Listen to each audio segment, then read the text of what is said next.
Welcome to the Pathfinders podcast. I'm here again with Pete Smith, and today, for all those people that feel like they are not from this planet, where are we really from is what we're going to discuss. Hi, Pete. Hey, Mike, good to be here again. I'm looking forward to this conversation. Oh, we're going to get way out there. So, the question is, not everyone is necessarily from multidimensional aspects of themselves, and yet they are.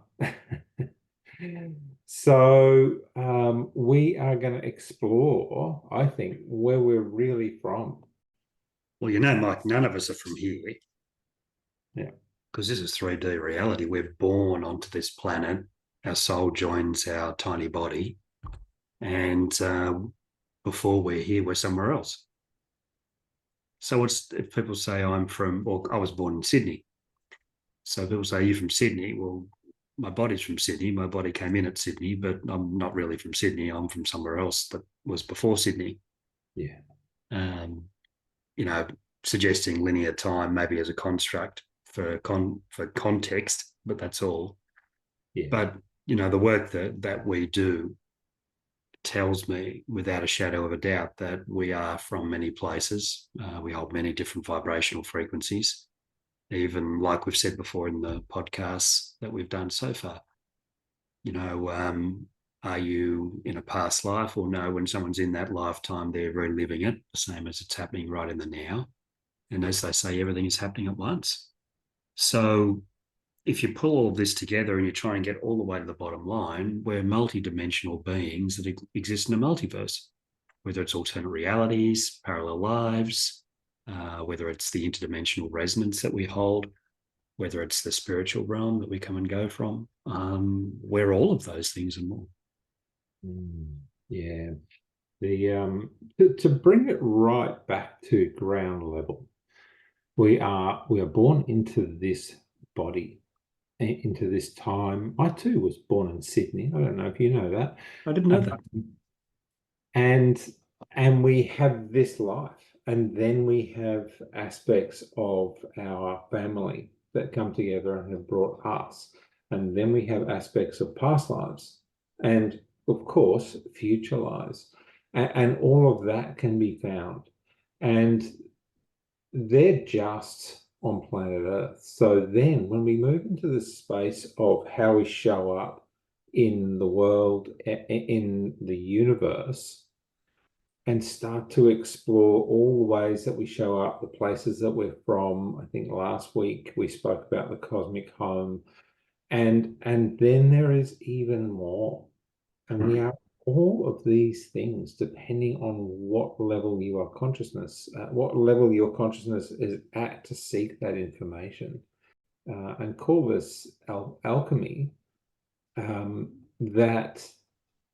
That we at the higher level, and especially the higher and higher we go, the more that information can be trusted, because it just seems to eliminate all those fears, those doubts, those worries, because it's done it so many times.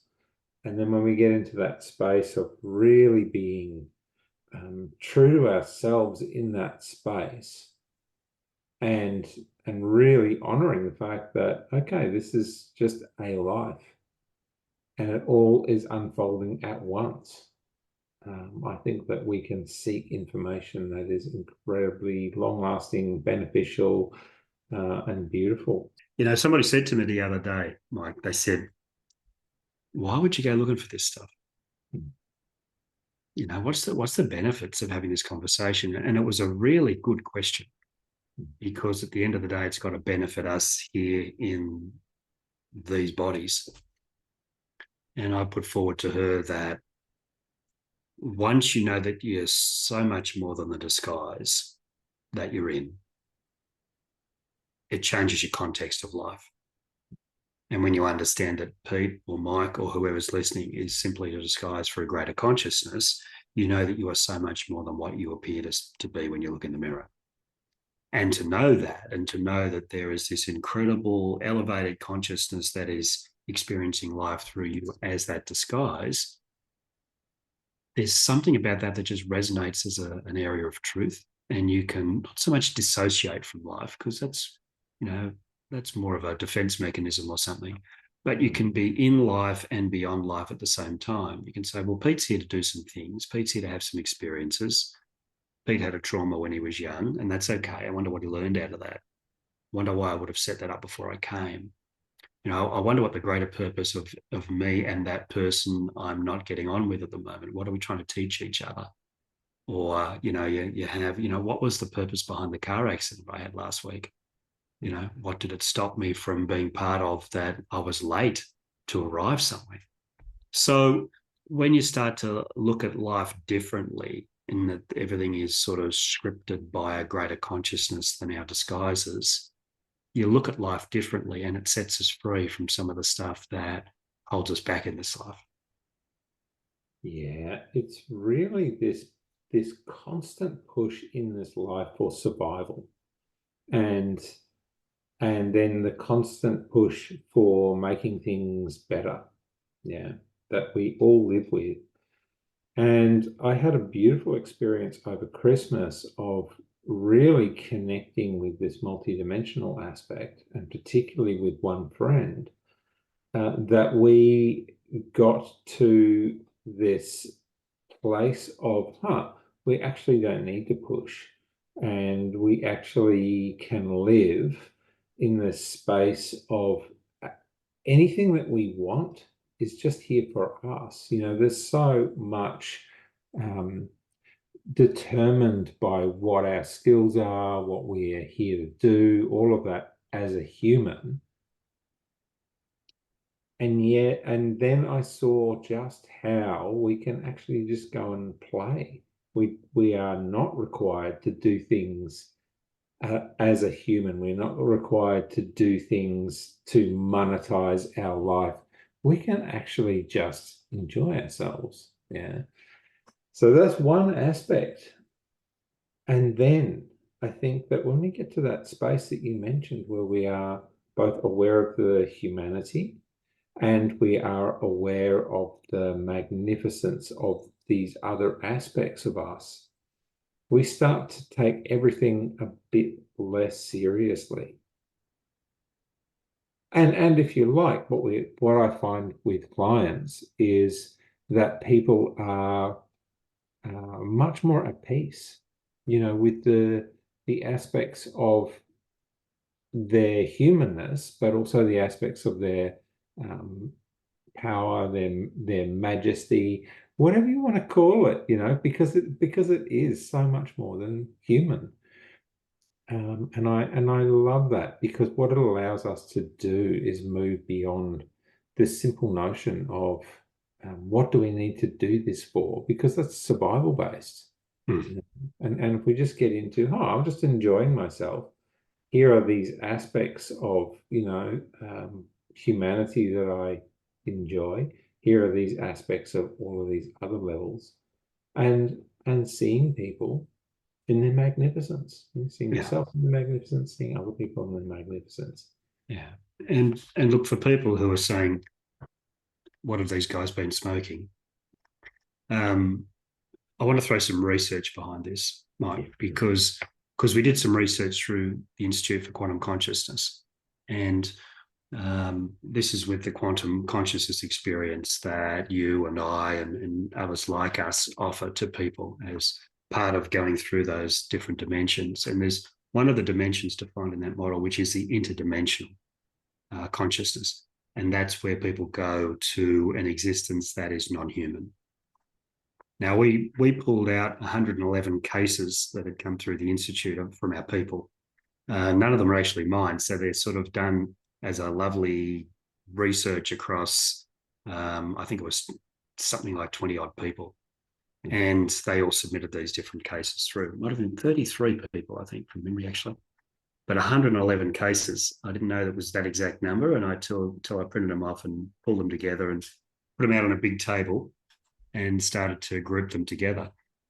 So if I want to, we came up with about 9 categories of off-world type experiences that people went to in these sessions with our guys. And there was the top 4 categories accounted for around 80% of all of those experiences, of the 111. So people went into 4 specific types of things. So the most common one was 22.5% of people had contact with an off-world being who offered wisdom or guidance at some level. So they contacted an off-world version of them that was in another civilization that came through that wanted to offer some wisdom. We saw mantis-type creatures. We saw blue-skinned type creatures or civilizations, humanoid, but certainly non-human. So that was the main one that came through, that people were able to contact somebody from another world, if you like. The second one was being in a pure energetic state, and that was without physical form and most often without limitation. Some people described themselves as being pure energy moving through the universe. Some people described themselves as a cloud on another planet, or vapor, or just an energetic presence. So again, that was 20%. Third one was a metaphoric message, and that when spirit gives us a metaphoric message and uses things that we understand, they want us to be able to understand the analogy or the metaphor so that we get the message of what it is, and they'll use some sort of the analogy of a tree, rocks, waterfalls, that sort of stuff, but it will come with a message, be like the waterfall, flow over the rocks. It might be the stream, and just allow yourself to be taken by the current. And the fourth one was an experience of a life form that was very much non-human and non-energetic. For example, a giant fish at the bottom of an ocean on a whole water planet, to understand stillness. That's one example. There's a lot of water worlds out there on other parts of solar systems, galaxies, planets that are, pure water with no land, and incredible life forms that live within them. A lot of them great to hear described by people. And they talk about fins and tentacles rather than fingers and toes. So what we found was all 111 of those people went to a very different type of life, which shows the diversity of who we are when we're beyond human form. Yeah. I have one person who asked me a similar question about why would I pay attention to this? Why would I experience this? And from the shamanic perspective, I gave him an answer that was really about the end result. Does it actually matter if any of that's true? Just as for the people who, believe this might not be true. That the end result was that they got a message from themselves, from their heart, from their imagination, that is going to change their life if they follow it.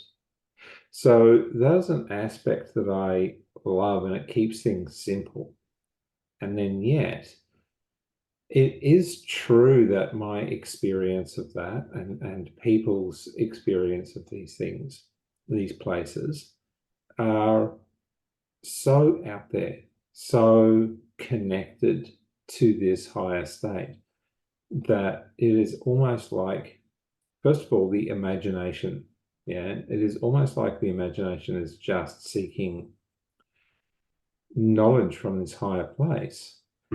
And if you want to really get out there, it can affect this life and that life and all the other lives in such beautiful ways, because you can ask that person, that being, to spread that knowledge in all kinds of different ways, and you can feel it. It creates a massive tangible shift in this life, but also, as an ongoing being. It's more connected, it's more it's more integrated over time. And I want to offer you something to it, that at one point when I was doing the shamanic training, I think that was a long time ago, And I really felt like there was so much freedom in that space to just not take any of it so seriously that you would be upset, and yet seriously enough that it gives you the answers that you're looking for. Mm. So this is one of those things where I think the aspect of being multidimensional is something that we just have to claim. We have to step up and claim that. And then we can really explore different aspects of it for when things come up. I remember so many people saying, "Oh, I'm going to do whatever it is." It might be, like um, whatever. They're the beings who live on this planet, right? And they do it once, and then they go, "Okay, I'm done." And then there are other people, and this is, it's aimed at you, not you, but them, yeah. That there is so much to discover. Mm. There is so much for each person to awaken and come into that space that, these people just become more and more connected to who they are as a multi-level being. And I just think that's if you can connect with those people, and I say that for all the people who are watching over and over again, this is where you get incredible information about who you truly are and where you're going. Absolutely. And I feel that popular culture is starting to catch up with these themes, Mike. And I've been watching in recent years, and I've seen a new genre of book start to emerge, and it's called metaphysical fiction. And some of this stuff's going bestseller now. Mm. For a long time, we've had science fiction. I suppose H.G. Wells kicked that off over 100 years ago. But metaphysical fiction is starting to push the boundaries of fiction into books that are exploring some of the concepts that you and I have been talking about. And science fiction is very much, there's been some fantastic science fiction stories over the years. Stories like Star Trek, Stargate, some of those great series that have been long running and have explored the universe. There seems to be too many Armageddon type, um, you know, humanity looks bleak 20, 50 or 100 or 1,000 years out. So I'm not so much into that sort of science fiction. I think it's been hijacked by a future that we don't want. But with metaphysical fiction, and that's sort of my lead into today's book, I guess, Mm. there's a guy by the name of Matt Haig, and he's become quite the best-selling author. And this is a book called The Midnight Library. And it's a story about a young girl called Nora. And something happens to Nora, and she passes away, and she crosses over into the Midnight Library, which is a place that's set up in a huge, big library with a limitless amount of books. And she can take any book off the shelf and live the different life from the decisions that she made. And whilst this isn't fully going into the multi-dimensional off-world, you're a giant fish at the bottom of an ocean type stuff, what it does, it's starting to put into popular culture the fact that there are alternate realities, other dimensions, doppelgangers, if you like, other versions of ourselves. And we talked about this in the previous pod. But one of the things that we're seeing in quantum physics is that, M theory talks about the fact that there's 11 different dimensions, 1 of time and 10 of space. So where are all of these other dimensions? Well, they're not sort of tucked inside each other, but they're in different vibrational frequencies. And this is what Nora does in this book. She accesses different thought patterns to take her into different lives, takes a book off the shelf, and she's in that life where she married that guy that she said no to. And they're running a pub in the bush. So, it's, in the forest, I guess, because it's England. But this is the sort of stuff that's starting to make its way through, and it's starting to sow the seeds in people's minds that there is more to us than this, because we are this, and we are so much more. And it's time that people knew that. Yeah, I love that. It's really a bit of an exploration, that book, into or even that story into what we really are. And I say that because there are so many explorations that we can do into who we are, and it doesn't necessarily have this ramification that we are all one particular way or that we're all from a particular planet, because no matter what is true of that, there are all these other layers that we exist at, all these other places that we exist at, and we start to see this aspect of us that is completely fluid, that is wanting to go over to that planet and experience that, or go into this life and experience that. And it really relates also to who we are as a human.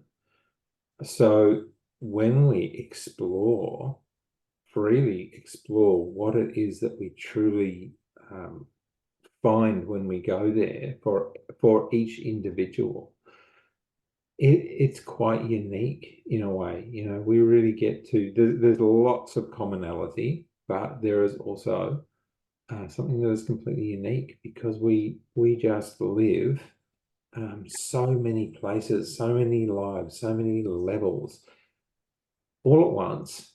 And that's where we really come to this multidimensional aspect, because, I remember in the beginning, um, dropping all the human, like dropping all of the emotional stuff, dropping all the physical stuff, dropping all the human stuff. And then, as we go out more and more, we start to drop what it is that we find there, until we get to this incredible aspect of just a being that is free Mm. and joyful. And none of this stuff is true in terms of like how we sit here on this planet and go, I've got to pay bills, I've got to go to the supermarket, and I find that as we really explore that, um, we find this incredible freedom to be more than we are,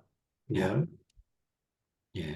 And for people who are thinking that how am I ever going to cram this stuff into my noggin, the bottom line to that is you don't need to. You just need to know that there's more to you, and you need a few of those experiences, because once you've opened that door, you've looked at the landscape. You don't have to carry the whole landscape within you. You just need to know that the landscape's there to change everything. And you could never download it into these small human minds that we have anyway. I mean, humanity has this way of trying to channel everything through the human intellect, and the intellect is the smallest part of us. Our consciousness is far greater. The heart energy is something that is limitless. The torus goes out, you know, 2 meters all around us from our heart. So, I mean, there's something about us understanding our innate potential, and that's how we're going to change the planet. Yeah, and I love this because, I told Pete before we started recording about my experience in Sirius C, which Mm. which was a planet that I just keep going back to again and again, and I really feel like that's actually my cosmic home, even though there is more of me and also less of me, like all of that exists. And yet, when I go to Sirius C, those beings are there for me. They are really present to what I need. And there's been two or three times where they've literally gone, okay, and brought my energy in and cleansed it. And I have woken up the next morning, um, much different, radically different. And the guy I learned shamanism from was convinced that he was from, I don't know, I think it was Arcturus. It was a long time ago. I can't remember.